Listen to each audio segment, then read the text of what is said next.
Hi Daniel, I'm back with a second video of our last four games, but I'll begin with advising a few books to have a look at.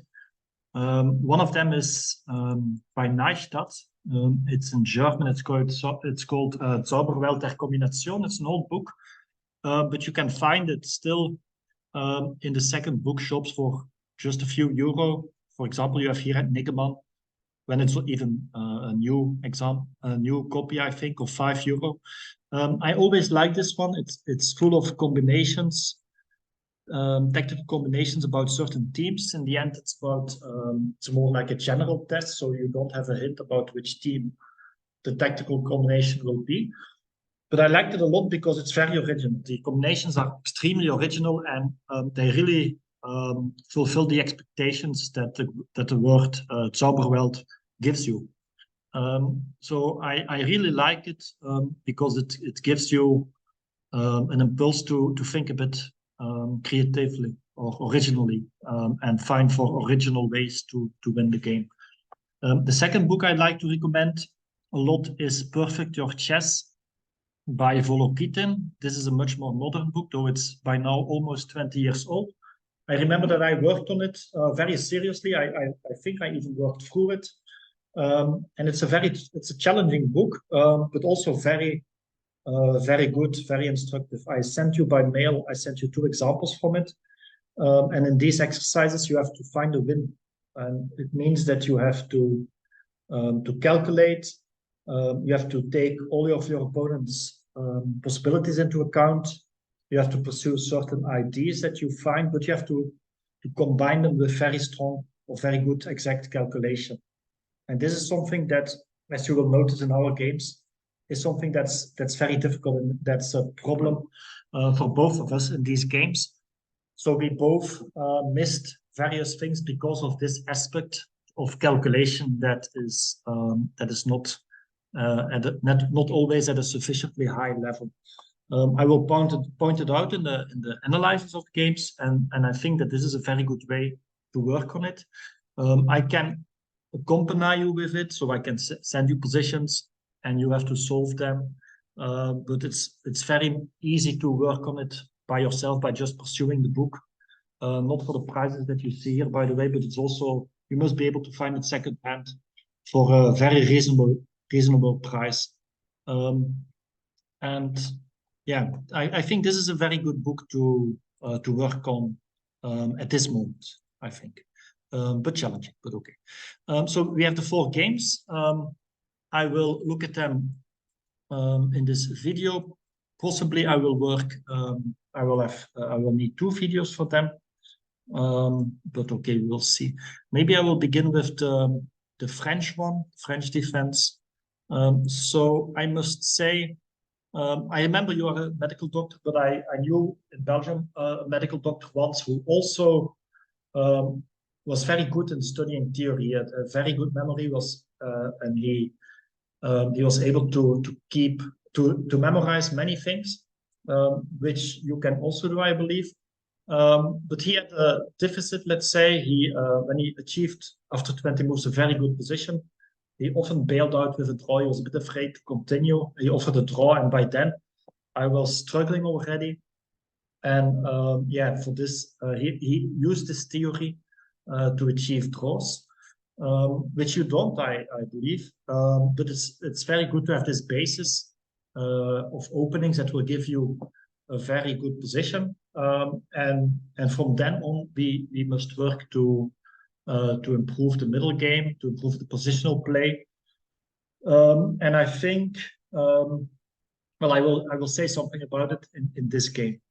So I'm not a E4 player, as you know, so I try to play myself, but I often check the moves so that I can stay into theory to give you the most interesting opening. So I think all of this is very normal for white and for black. It's all about D4. You are playing a very sharp line, which is interesting, I think. That's very testing for your opponent. Bishop b5 is not a move that I would have played myself.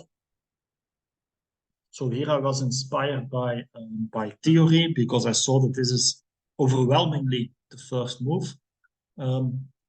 Okay, it makes sense if I reason about it, so I can see, okay, that black has to exchange on d4, and then you have a pin, which is annoying, and in the end b7 will fall.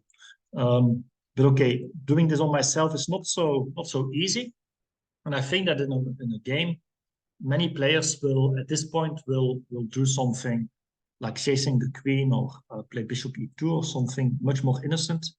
Or probably more innocent. So I think it's very important also for black to know how to deal with a move like bishop e2, for example. For if I look at my database now, you can see it also. This scores very well for white, but I guess it's not a critical line. Okay, we continued like this. And at this point, you write it's the end of your repertoire. And I must say, I'm busy, or I wrote a few biographies of Korchnoi. Maybe you know this. But in the 70s, Korchnoi went into Holland. He was just defected from the Soviet Union. He went into Holland to give a training camp to Dutch players like Timman and Donner and so on. And the Dutchmen, they learned a few things from him. First of all, the importance of physical exercise. There was a very famous picture where where Korchnoi is really very good. He's physically very strong, and all these Dutchmen, they were very good in drinking and smoking and so on, and they had to suffer a bit. And the second aspect where I learned the Dutchmen a lot was that the Dutch players, they would analyze a game until, for example, on this position like this one, and they would say, okay, I'm not bad, I'm well developed, my pieces have play, I can castle, my king is safe, but they would stop at this point. And Korchnoi, he went on, so he looked at the characteristics of this position. He also tried to look at he tried to look at the impact of the characteristics on the middle game, as well as on the end game. For example, you can see that in the middle game, this bishop will be a bit bad. But in the end game, something else can happen. For example, a pawn can become strong, or there is a majority on the queen side, for example. Suppose that you have the C pawn is gone at some point, then you have a queen side majority. Now, this is just an element that is possible and that he studied in these games. And I think that that what might be interesting for you is to download at this point a few of the GM games that you see here, and to have a look on how they play, what kind of moves that they play, what kind of plans that they follow. And I think that this position is a very interesting one to point this out, because it's a normal position. It's a normal position to stop, but on the other hand, you can really learn a lot if you delve into this position, or if you dive into this position, and if you really look into detail what kind of plans white has and black has. That being said, okay, I played this one. No, this I didn't check with theory, because rook b3 is apparently the most common move. You played logical, so you see a pin, you create pressure against it. Bishop c6, and at this point, you blundered. There are two things to say. So first of all, obviously you have to take all kind of tactical motives into account. For example, if you have bishop c7, c5, that which you play, there is the issue that the queen only is defending this bishop, so it's a bit under defended. At the same time, you have, of course, this one, which is also a tactical motive, and the combination of these two is very alarming for black. And once that I saw these two motives, then I start looking at this move first, and then at this move, because I also noticed the idea that besides possibly gaining the bishop, I also have the plan to go to d6. So I also noticed the weakness of d6, and this is very important for me to find moves that I can spot weaknesses in your position, and that I try to find moves that exploit it. So I came up with knight e4. which I believe is not the best move, if I'm not mistaken. I believe knight d5 is the best move. Now, you will see in my further notes to the other games that my main weakness is the calculation issue. So I often play on these principles like, okay, I see this weakness on d6, and I try to find the root to it. What I'm weak at is at looking at a tactical move like knight d5 and calculating it until the end, which is what I will point out at some points, because I think it's interesting for you also, because it shows a lot of dynamics of the game, and which is, of course, is something to work on with this Volokitten book that I suggested. Now, the most instructive moment of the game, I think, is at this point. Obviously, you are in great trouble, but I think it's very, very important at such a point not to despair and to remain a bit calm and look for ways out in the form of material imbalances. I mean, white is clearly, black is on the verge of collapsing, that's obvious. But on the other hand, there are many pieces of white also under attack or hanging, and it's very worthwhile sometimes to have a look at the possibilities. For example, I told you in this position that the bishop is only defended by the queen, but this is also the case for white. So this queen is the only piece defending white's bishop. Now, the first move to look at with black is obviously, I think, d takes e4, but then this is just desperate, because the material imbalance is much too big in your disadvantage. And I think that once you have the mental notion that you can resist in this position by going for material imbalances, so by sacrificing the queen but getting some things in return, I think that at that point a move like this becomes possible to find. Now, if we look at what the computer says, at this point you have to judge, of course, d takes e4 or bishop b6. I think that because of the knight on d4, I guess that this is the most logical one, also because both rooks are hanging. This one seems now logical, this one too. And in the end, you will see that normally white has more than sufficient material, but there are elements that give black the possibility to hope for survival. I mean, against very strong play, he won't survive, and I think I can claim that I should be able to win this game with white. But I think that many people will have problems with this. If I compare it with a few other games, notably with the games that you lost with white, so the Maroczy and the Byrd defense, you were at certain points playing without a plan.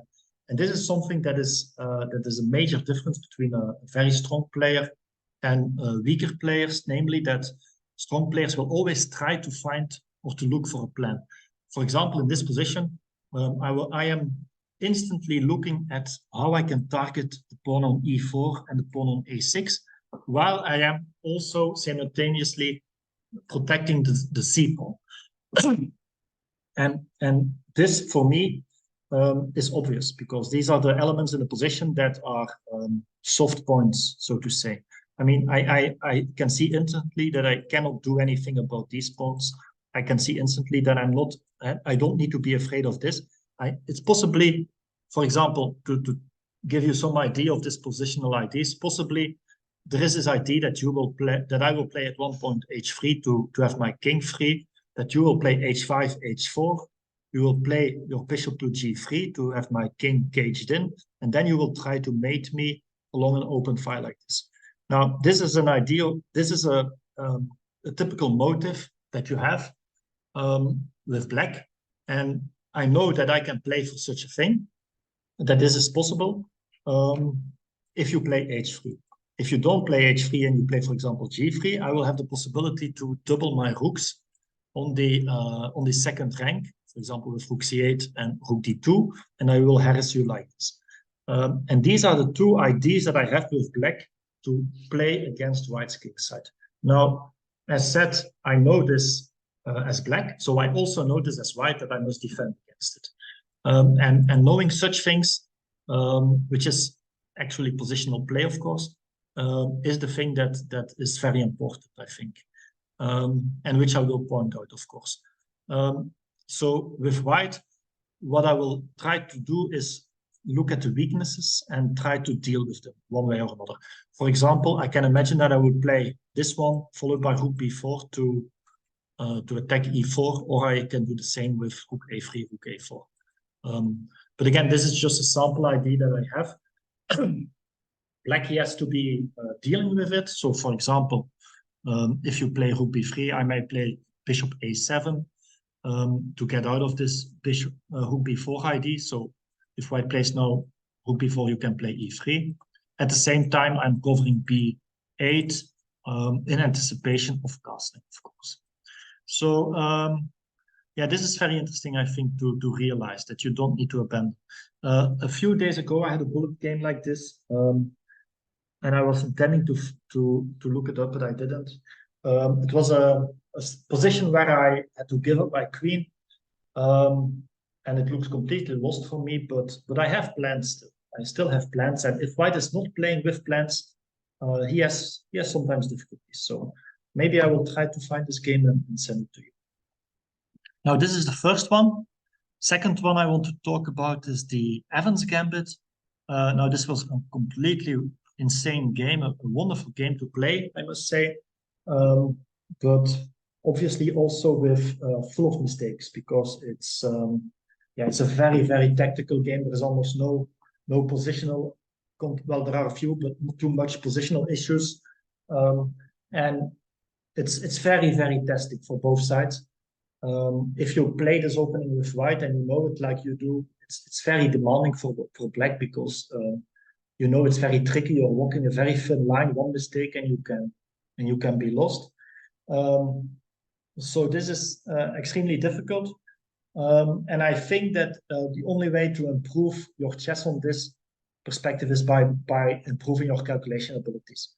And yeah, of course, calculation abilities, and also getting more motives that you can use in such tactical positions. Now I will have a look at the game. So I often thought about a move and then I checked it, and most of the times my move was also the one suggested by theory. But of course, you can not everybody will know this. And for example, taking this move is of course a tricky matter in any case. Now I will omit the opening a little bit. And wait, I will also switch on the computer for this game. And go one step back, okay, like this. So yeah, this knight g4 move is a typical ID. It also happens in the Scotch, for example, where you can try and attack for this. But I was one way or another, I was thinking about this line, and then rookie like this. And then I was thinking about knight e8. I didn't look at knight e4, which is about the same, but takes a pawn, of course, and then knight e6. And in the end, I want to entangle my queen side. Now, the computer suggests a move like bishop f7. And of course, it's quite obvious, I think, that you need to be very, very much tactical aware for such a thing. The point is that you cannot take here because of a mate. So you have to take with the king, then you will enter, and next, yeah, if he goes back, bishop d6 seems very strong. If he interposes, this also is not very pleasant for black, but playable. But again, it's very testing for black, very, very testing. So such things is tactical exercises, and yeah, have a very much open mind. Not easy to see at all. At this point, I'm very surprised I didn't play knight g4, because it's quite evident here. Computer says queen a5, and this again illustrates how difficult the position is. I would never think of queen a5, much more of queen h5. which is also a good move, but he follows up with queen a5, so he remains playing very difficultly or difficult moves. Okay, I didn't take this pawn. I have no idea why I didn't take it, but okay, in the end, I can only say that we made mistakes. We both made mistakes. Also here, I just should go back. So it's not a very instructive game as a positional game, but I think it really shows that we have work to do, mainly you, because you have the ambition to on your calculation abilities. So I will one thing that I will say, which is maybe important and can serve as a general help, is that we have position with bishops of different color, and if you have this in a middle game like here, this is very important to know that this is very sharp and very dangerous. So I'm the one here with the attack by now, and I should just play on the white moves and on the white squares, and this is very difficult for you.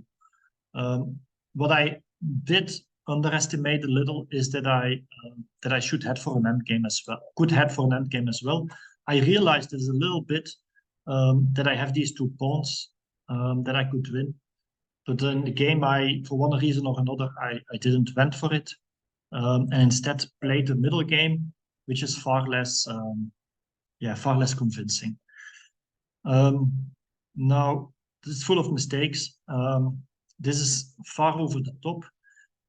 Again, I played according to the idea of playing on the white square, so I paved the way like this, if necessary. But I overlooked that your rook can play rook f2 at a certain point, and then my queen will be pinned.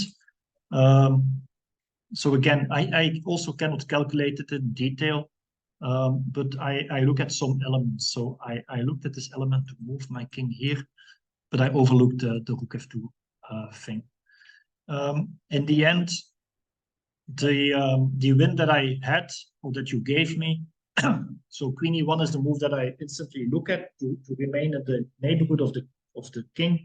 But then I went back to my white square strategy. So I am completely master of these white squares, so I'm able to smoke out your king like this. So it's a very nice game to play, but I think it's not so interesting, especially except for the argument that the calculations were not on par. I will now look at the two other games. In this video I will check the Pirc one. And in another video, I will do the Maroczy one. So I think that you have to do some work in this opening. That you are not as good or as knowledgeable on this opening as you are in other ones. So I often use this line with black to get the queens off the board and into some kind of position which is not so easy to play for white, and where black has relatively easy play, I think. I analyzed this game first without a computer, so to give you my ideas as I thought of doing the game. Next, I did it with the computer, and you will see that again, there are many calculation issues which really influence which really gives influences the balance, the evaluation. So it's again a plea for working on these calculation skills. So taking like this, taking queens. Now, best move should be bishop c4, which is targeting f7. The king, black's king, is often better on c7 than on e8, because on c7 you have the rooks that you can cooperate, as they did in our game, by the way. With bishop c4, you might be luring me into king e8, and then my king is a bit less placed. Bishop e6 is also a very double-edged move, of course. Bishop g5 is something I'm happy with, because I would like you to exchange this bishop in general. So bishop e6, and now f4 is given, now or a bit later. It's important to open up the position, because if you allow me to stabilize, as in the game, I get a very, very strong positional play, I think. So we continue with casting 97, 95. Okay, I miscalculated a little, but I got a correction with king c8, f3, and c6. Now, I think this 95 move should be replaced also by f4 again to open up. 95, it will lead to exchanges, but I think that this is, you can also see it, by the way, by the statistics by now, that they are very beneficial for play. If you take, I'm tempted to take with the G pawn. This is a very compact structure. I have excellent piece play. They cooperate very well. And for you, it's very difficult to find a decent place for your pieces. Now, knight e3 has the downside that you have two pieces aiming for e3. And yeah, this is, of course, one piece too much. So I think that that here, black is already very comfortable. And I think also that what we will see in this game is that I more or less have a plan to play, or a plan that I can follow, while you with white, you don't really have an idea on what to do. And this is, as I say, often it's better to have a bad plan than to have no plan at all. And here it's important to get some ideas. So we will see them along the way. Bishop c5, first of all, was played, knight c4. Now, b5 is a possibility. And you can here already see that I play a bit too general. I play king c7 against this. But here with white, you might have a4 to counter my initiative. So generally speaking, we have a pawn structure in the center which is fixed. It won't change. The e-pawns are fixed for quite some time, I think. And it means that that we will play on the side of the board. There is an open file. We can use it to make a draw, of course. We can both develop and put the rook on d8, d1, exchange rooks, and then it will be a draw. But because my pieces are better, I will not look for this. And I will have to play on one side of the board, and I will play on the queen side, because it's much easier for me to advance my pawns there. You will play on the king side, but it's a bit difficult because again, your pieces, they are not very well placed, and for example, if you play g4, you will create holes in your position. Now, it's often a good strategy to do nothing on the side where you're weak on. So this would mean that you should not touch your A, your B, or your C pawn. Well, I should not touch my pawns on the king side. But on the other hand, it can be interesting as well to prevent my advance on the queen side with a move like a4. So this is the thing to remind. Okay, black wants to play b5 followed by an advance of these pawns. In the end, I want to open up the position and get some kind of kingside attack. And you can counter it with the idea, for example, if you play a4, I play like this, that in the end you will have a strong square at d5 because my c pawn is gone. This is kind of the idea, and one has to judge it. But you probably know that if people are or have the possibility to advance on a side, very often countermeasures are taken. I will maybe, because I'm thinking I'm a bit too abstract at this point, I will set up a position to illustrate this. I also have to look at the time because it might get over the 40 minutes that Zoom give me. For example, I often get this opening. And for example, here black plays a6. And this is an illustration that they want to play with b5. And white, as a rule, plays a4 to deal with this. And I think that this is also a bit the case in this in this game of ours. b5 is a move that you need to consider, and a4 is an antidote, a possible antidote against it. Bishop e3 is played. So I now play bishop e7. Now, generally speaking, it would be very beneficial for me to exchange this. So I think I can also do it. But on the other hand, as I said, you have two pieces for e3. If I exchange your bishop, you will have a well-placed knight, which I cannot attack one way or another, which also has influence here. And I don't want you to have this. So instead, I keep my bishop, and I will leave you with two pieces which are a bit clumsy, coordinating a bit clumsy. Now this changes with a move like g4. And of course, I told it in the previous video, I believe, if you want to make a pawn move, you must sit on your hands and consider it very critically. This a4 move is such a thing. Now, what is the point of g4? Difficult for me to see. Because I don't think that you have too much to attack here. I also have fluent play, so I can always bring my pieces to the king side, and I think that I'm even better on the king side as well as on the queen side. The downside of g4 is, of course, that you create serious holes on f4, notably. So this gives me an inspiration on what to do next. So first b5, I prevent this a4 idea now. And now I will play bishop c5, because now you weakened f4. Also, your knight is gone from e3 now. It's not easy for your knight to get back to e3. It will take much longer.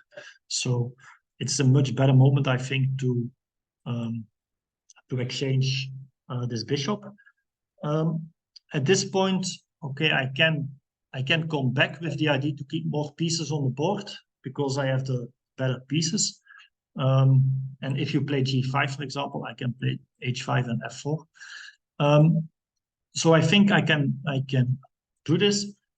I chose this one because I also think that having one knight only is also very good for me.